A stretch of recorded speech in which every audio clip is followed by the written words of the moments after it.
Hi, welcome to Comic Talk. I'm Josh. And I'm not. That's true. This is our weekly pull list review for June 1st.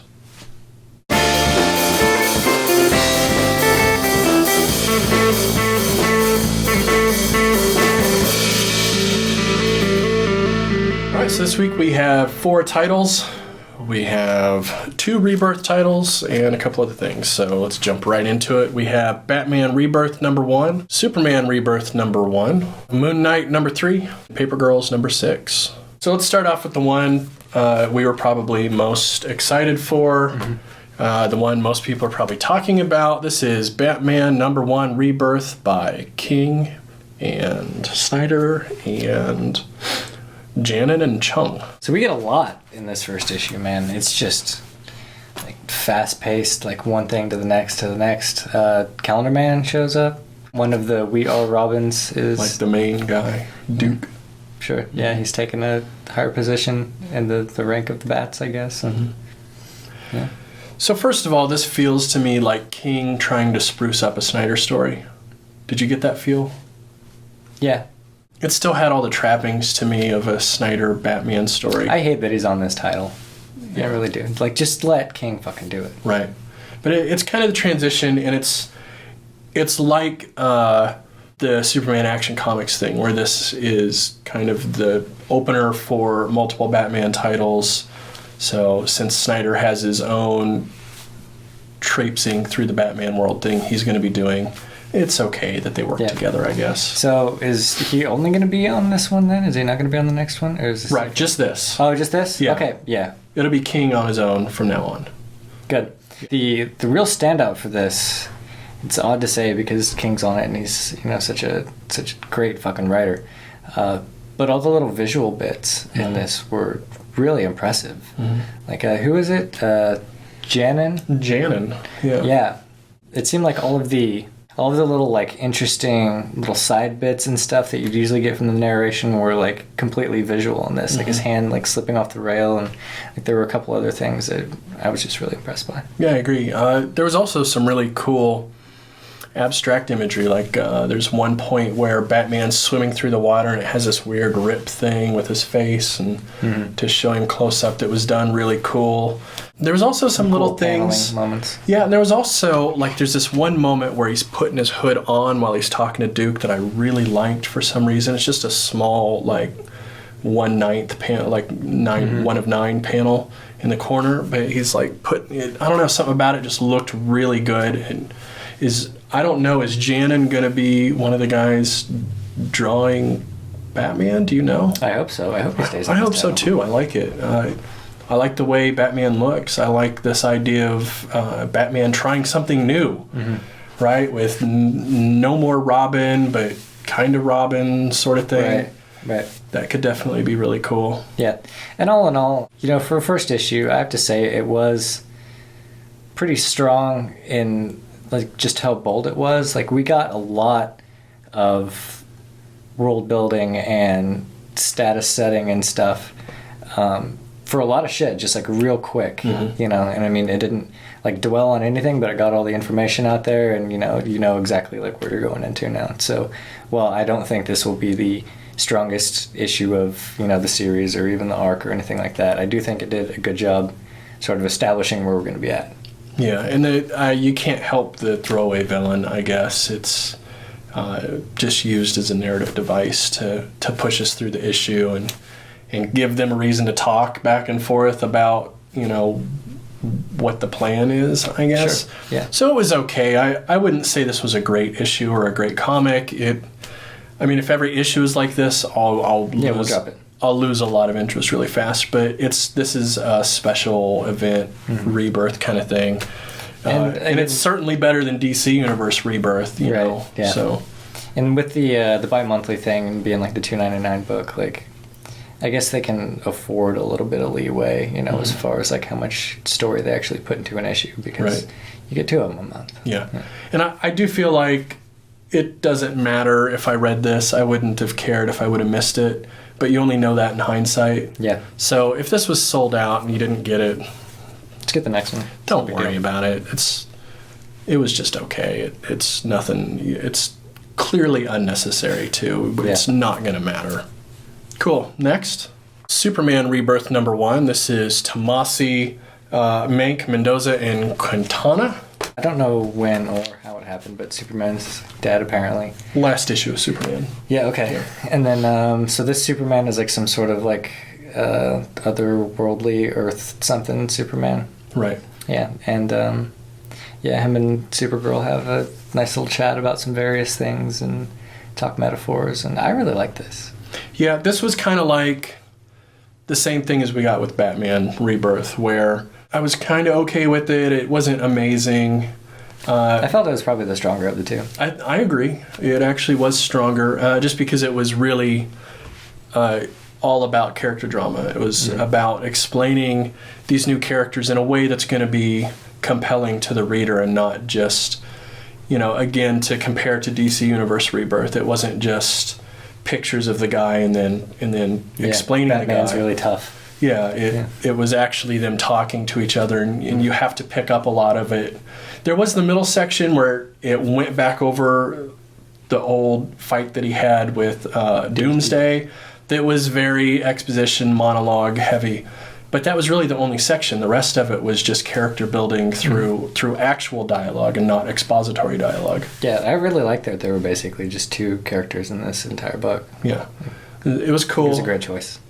Yeah, and we have Action Comics on the list. Let's just hash this out right now. We have Action on the list because it's Dan Jurgens, and I personally was reading Lois and Clark, Superman Lois and Clark by Dan Jurgens. It's about this Superman in the black suit, and I liked it because it was a little bit more of like realistic Superman. He's older, he's the Paragon guy, but he's also was kind of hiding, and it was kind of espionage-y. And I just thought it was cool. So we're going to read Action Comics because it's Dan Jurgens and it's the Superman. Sure.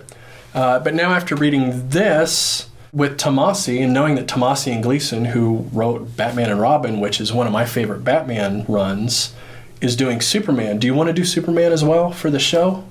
I think we should at least give it another issue. I mean, given that it was the stronger of the two Rebirth titles that we got. I mean, Cool. Sounds good. So we'll be doing Action Comics and Superman, Batman, and next week we'll look at Flash Rebirth when that comes out. And I believe that pretty much wraps up our Rebirth stuff until Blue Beetle comes out in like September. Right. Everything else, we're going to wait till the trade. Maybe. If we read it, it'll be the trade. If we read it at all. Yeah. All right, let's move over to Marvel. Let's talk about Moon Knight by Lemire, Smallwood, and Belair. This is issue number 3. So our protagonist and his ragtag gang continue their escape from the mental institution and through like a bunch of weird Egyptian shit. Yeah, I wasn't sure if I was going to like this issue. Last issue we talked about this, how this next issue is going to be the turning point for this series. If it's good, then this series is going to be probably really cool. Yeah. And if it was less interesting, then we were going to lose a lot of momentum, right? Because he's going from the insane asylum out into the real world. Yeah. So if it fell flat here, it was going to be a bad sign moving forward. I feel like they fucking nailed it here. Yeah, me too. I love that there's still this maintaining looming question of how real is any of this shit. Right. Know? On one hand, we get one person in the gang that's like, totally not on board with like everybody else. I mean, action-wise, like, they're going along, but they're like, this is a fucking bust, dude. It's not like a mystical Egyptian fucking gateway or whatever the hell. And then on the other hand, when we have the scene where, this spoiler, I've already spoiled it, I'm going to spoil it more. He gets the shot, and then he sees, like, everybody, like, how they really are or whatever, but then maintains, like, he still looks like the Moon Knight, and he still maintains in his head that they are these people, and he escapes. Right. So.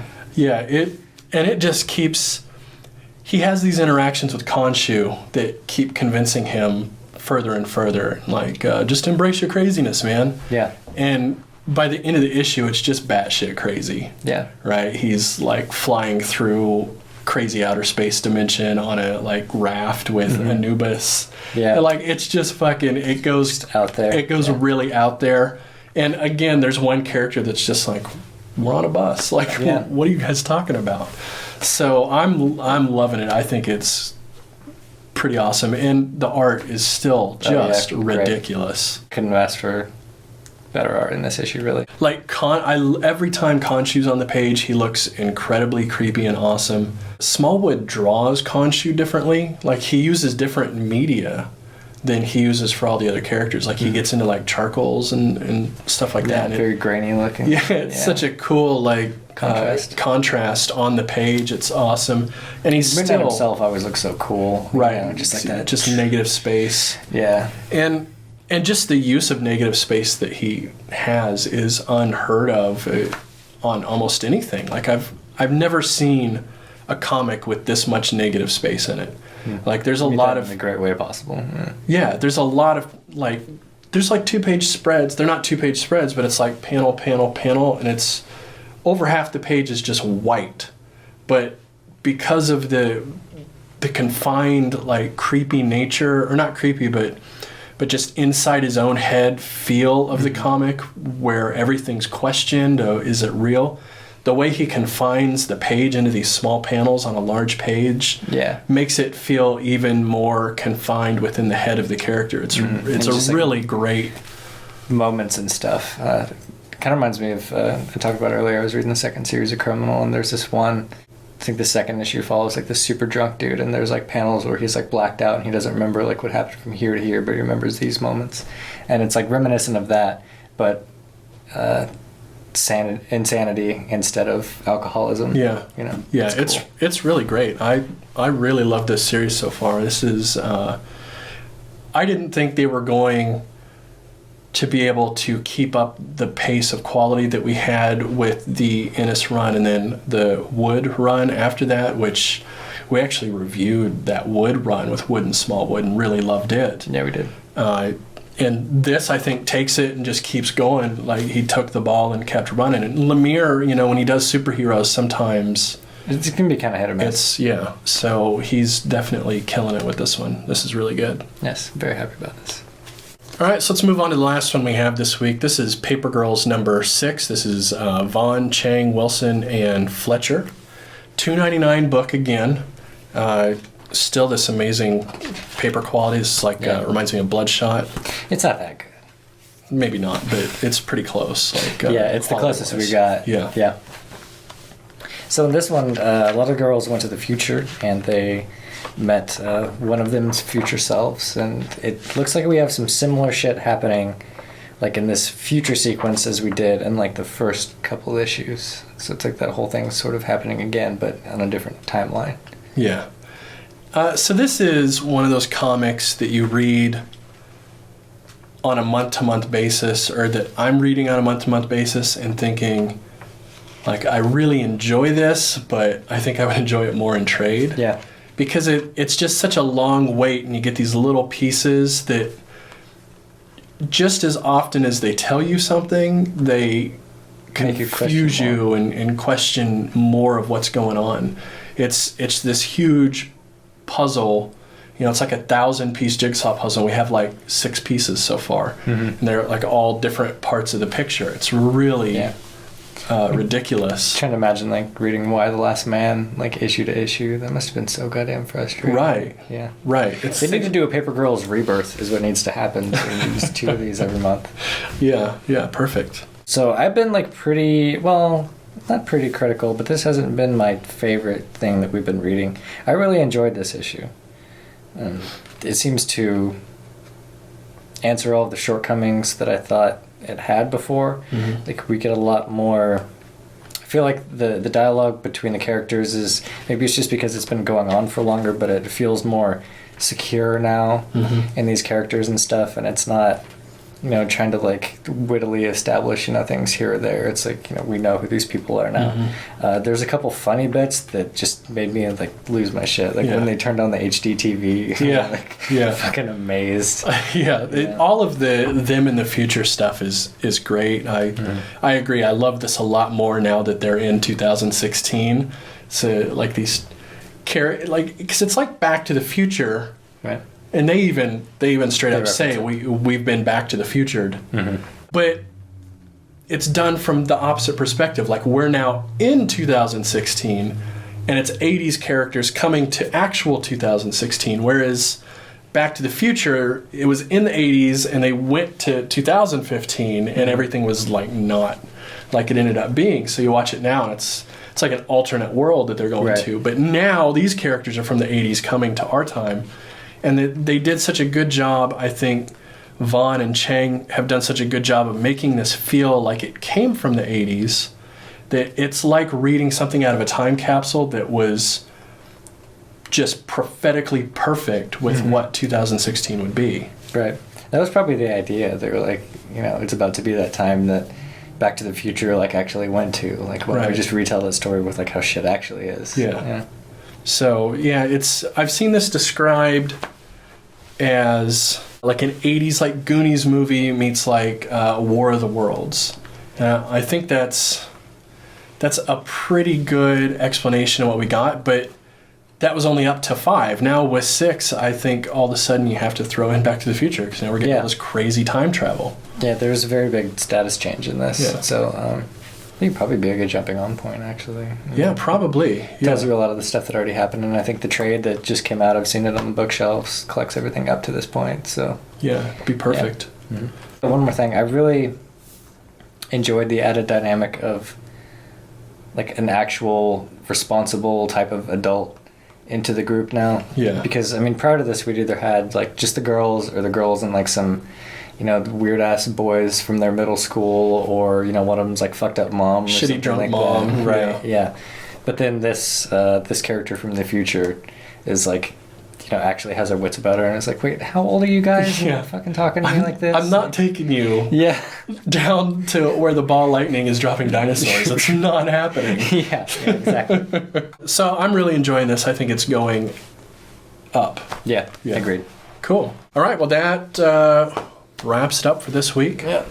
We'll be back next week to do the same. We'll be back on Monday with other stuff. I think this Monday we're actually answering some comments and questions from... Yes, we will do that in the future. You know, videos past, so you can check in on that and see what we have to say about some of the stuff that you guys had to say. Also, I would be remiss not to mention, is that right? Remiss not to mention...